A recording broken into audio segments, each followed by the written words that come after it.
fourth grade. Today I'm going to read Amelia and Eleanor Go for a Ride.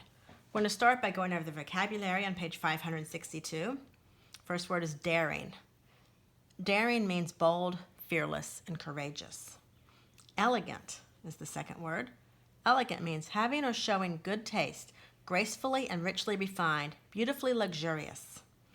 All right. Outspoken means not reserved, frank, which means you speak your mind. An aviator is a person who flies an aircraft, a pilot. Brisk means keen, sharp. Cockpit. The cockpit is the place where the pilot sits in an airplane. And solo means without a partner, teacher, etc. Alone. So when you do something solo, you do it alone.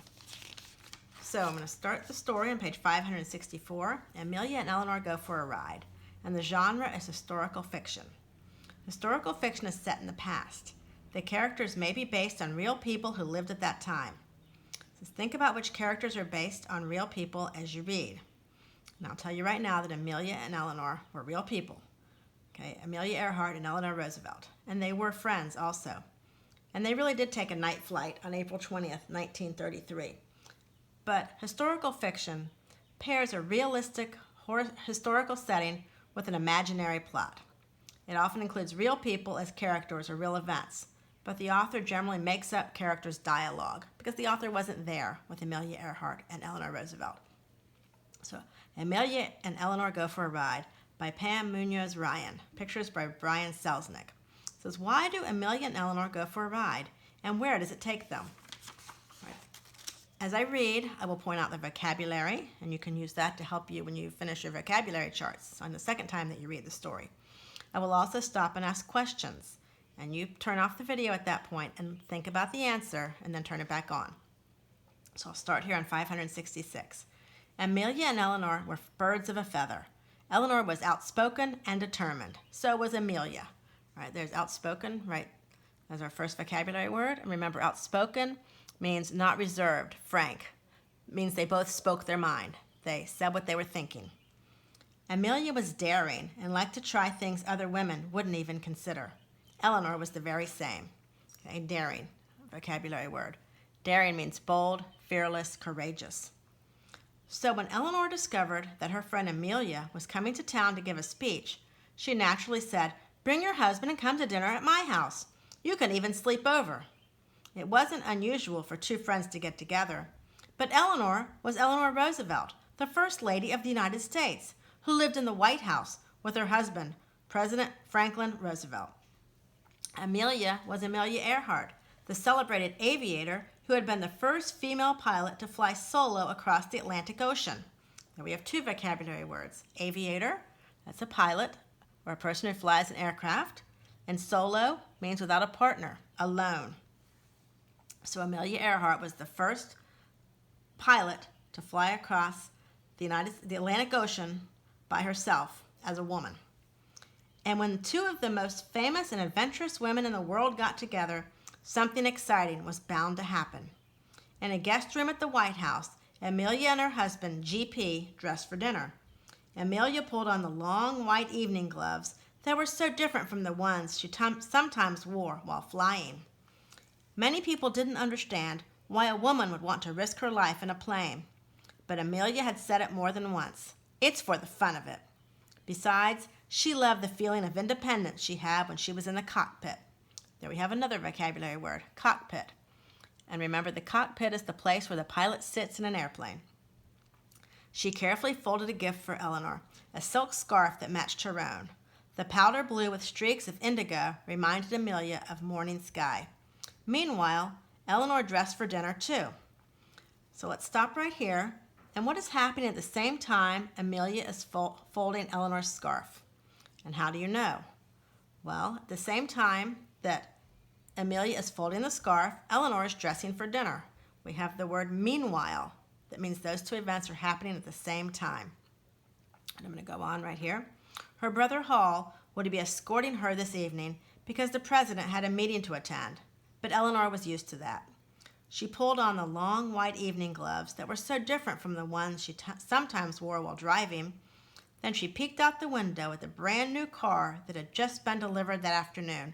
She couldn't wait to drive it. Many people thought it was too bold and dangerous for a woman to drive a car, especially the First Lady of the United States. But Eleanor always gave the same answer. It's practical, that's all. Besides, she loved the feeling of independence she had when she was behind the wheel. In what ways are Amelia and Eleanor alike? Think about that question. Turn off the video and think. Okay, Amelia and Eleanor are alike because they are both famous, adventurous, outspoken, determined, daring, and independent. And then how do other people react to Amelia and Eleanor? Would people today react the same way? Well, back in their day, other people don't understand why Amelia and Eleanor like dangerous adventure. But today, people wouldn't be surprised because women have all kinds of adventures, so no one would be surprised. But this story is set in the 1930s. Let's turn the page to 568. It was a brisk and cloudless April evening. There we have the vocabulary word brisk. Brisk means keen, sharp, so it was bright and clear, and probably a little cool. The guests had gathered in the Red Room, and the table looked elegant, as even small dinner parties at the White House can be. And there's elegant right there. Elegant, having or showing good taste, gracefully and richly refined, beautifully luxurious.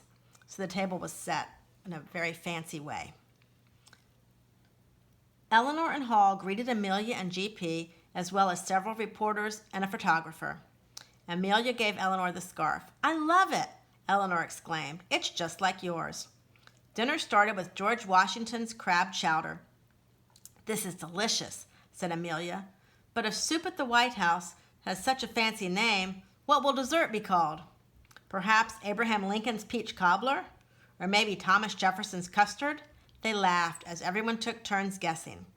By the time they got to the roast duck, the conversation had turned to flying. "Mrs. Roosevelt just received her student pilot's license," said one of the reporters. Amelia wasn't surprised. She had been the one to encourage Eleanor. She knew her friend could do anything she set her mind to. "I'll teach you myself," offered Amelia. "I accept. Tell us, Amelia, what is it like to fly at night, in the dark?" Everyone at the table leaned closer to hear. Very few people in the whole world had ever flown at night, and Amelia was one of them. Amelia's eyes sparkled. The stars glitter all about and seem close enough to touch. All right, let's stop for a minute. Why did the guests react to Amelia's words the way they do? It's because at that time, very few people had flown at night. And it says when Amelia begins to talk about flying, the author writes that her eyes sparkled. Right there it says, Amelia's eyes sparkled. What is the author trying to tell the reader? The author wants the reader to know that Amelia is very excited about this topic. At higher elevations, the clouds below shine white with dark islands where the night sea shows through. I've seen the planet Venus setting on the horizon, and I've circled cities of twinkling lights. "And the capital city at night?" asked Eleanor. How do the other guests feel about Amelia's flying experiences? And what clues help you draw a conclusion about the guests? All right, the guests are interested in Amelia's flying experiences. If you look at the pictures and read what it says, we can see and read that they lean toward her when she speaks about flying. And the illustration shows them smiling with their eyes closed as they imagine flying at night. So look at all the people at the table. They all have their eyes closed as they're listening to Amelia speak. Turn the page. "There's no describing it," said Amelia. "You just have to experience it on a clear night when you can see forever. Why, we should go tonight. We could fly the loop to Baltimore and be back in no time." The Secret Service men protested. "This hasn't been approved." Why do you think the Secret Service agents do not want Amelia and Eleanor to fly to Baltimore? All right, this flight hasn't been approved in advance. They're supposed to keep the First Lady safe and probably think an unexpected night flight is too risky or dangerous. "Nonsense," said Eleanor. "If Amelia Earhart can fly solo across the Atlantic Ocean, I can certainly take a short flight to Baltimore and back." Before dessert could be served, Amelia had called Eastern Air Transport and arranged a flight. Within the hour, Amelia and Eleanor boarded the Curtiss Condor twin-motor airplane. For a moment, Both women looked up at the mysterious night sky. Then, without changing her gloves, Amelia slipped into the cockpit and took the wheel. The plane rolled down the runway, faster and faster. Lights from the airstrip flashed in front of them, and they lifted into the dark. How amusing it is to see a girl in a white evening dress and high-heeled shoes flying a plane, Eleanor said. Amelia laughed as she made a wide sweep over Washington, D.C., and turned off all the lights in the plane. Out the window, the Potomac River glistened with moonshine. The Capitol dome reflected a soft golden halo, and the enormous, light-drenched monuments looked like tiny miniatures. How does the author help you visualize the sights seen from the airplane? Well, the author uses colorful descriptive words and phrases such as glistened and soft golden halos. Soon the peaceful countryside gave way to shadowy woodlands. The Chesapeake Bay became a meandering outline on the horizon, and even though they knew it wasn't so, it seemed as if the plane crawled slowly through star-struck space. Eleanor marveled. It's like sitting on top of the world. All right, what can you tell about the story structure of this story so far? Well, this story tells what happens in a clear sequence of events. First, Amelia joins Eleanor Roosevelt and others for dinner. Then, Amelia and Eleanor decide to take an airplane ride, go to the airport, get on a small plane, and fly away over Washington, D.C. When it was time to land, Amelia carefully took the plane down. A group of reporters had gathered, anxious to ask questions. "Mrs. Roosevelt, did you feel safe knowing a girl was flying that ship?" "Just as safe," said Eleanor. "Did you fly the plane, Mrs. Roosevelt?" asked one reporter. "What part did you like best?" said another. "I enjoyed it so much, and no, I didn't actually fly the plane. Not yet, but someday I intend to. I was thrilled by the city lights, the brilliance of the blinking pinpoints below." Amelia smiled. She knew just how Eleanor felt. As the Secret Service agents drove them slowly back to the White House, Amelia and Eleanor agreed that there was nothing quite as exciting as flying. What could compare? Well, they admitted, maybe the closest thing would be driving in a fast car on a straightaway road with a stiff breeze blowing against your face. Arms linked, they walked up the steps to the White House. Eleanor whispered something to Amelia, and then they hesitated, letting the rest of the group walk ahead of them. Look at the word hesitated in this sentence. And what do you think hesitated means? Okay, the clue is they let the rest of the group walk ahead, because hesitated means they stopped or paused. "Are you coming inside, Mrs. Roosevelt?" someone asked. But by then they had wrapped their silk scarves around their necks and were hurrying toward Eleanor's new car. Without changing her gloves, Eleanor quickly slipped into the driver's seat and took her turn at the wheel. With the wind in their hair and the brisk air stinging their cheeks, they flew down the road. All right, finish this generalization. Amelia and Eleanor are always, and think about what you could fit in that blank. You could say that Amelia and Eleanor are always looking for thrills and excitement. And the support for that is that they go on a sudden airplane trip and then they sneak off for a drive in a fast car. And after they had taken a ride about the city streets of Washington, D.C., they finally headed back to the White House for dessert, Eleanor Roosevelt's pink clouds on angel food cake.